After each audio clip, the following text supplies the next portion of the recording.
If I were to ask a question to all of you, when was the last time that you really made dua to Allah subhanahu wa ta'ala from the depths of your heart? When you make dua constantly, when you are always making dua, when you never stop making dua, you become ibadullah. Your Lord has decreed, and then He changes from the third person to the first person. He's speaking to us directly. Make dua to me, I will reply to you. Then what does Allah say? Those who are too arrogant to worship me shall enter Jahannam humiliated. Allah equated worship with dua. If you make dua, you are worshipping Allah. If you don't make dua, you are not worshipping Allah. Look at what Allah says of the Prophet Zakaria and his wife. They would constantly do good deeds, and then what? They would constantly make dua in a state of hope and a state of fear. They would constantly make dua to Allah. This is of the characteristics of Zakaria and his wife. In the early Meccan period, one of the noblemen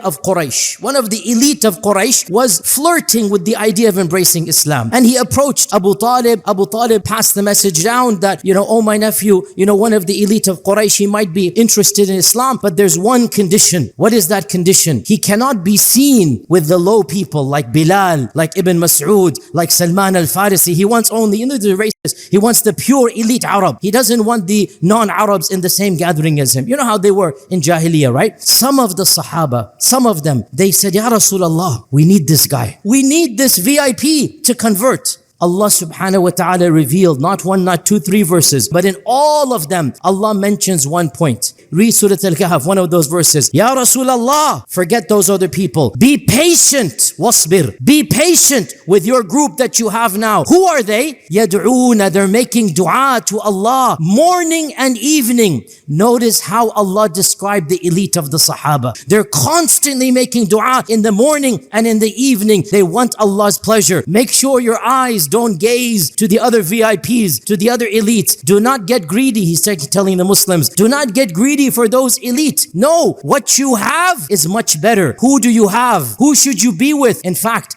who are the elite of the Sahaba? They are those who constantly make dua to Allah. Allah subhanahu wa ta'ala says, Allah describes the one who is not righteous as when a calamity comes, then all of a sudden he makes dua to Allah. Do not be like those people who only raise their hands at times of calamity. Only when somebody falls sick. Only when there's a financial crisis. Only when there's a marriage crisis. Then all of a sudden, dua morning, dua evening, dua in sajda, dua in tahajjud. And as soon as that calamity is lifted, it is as if he never used to make dua to us. The stronger your iman, the more frequent your dua will be.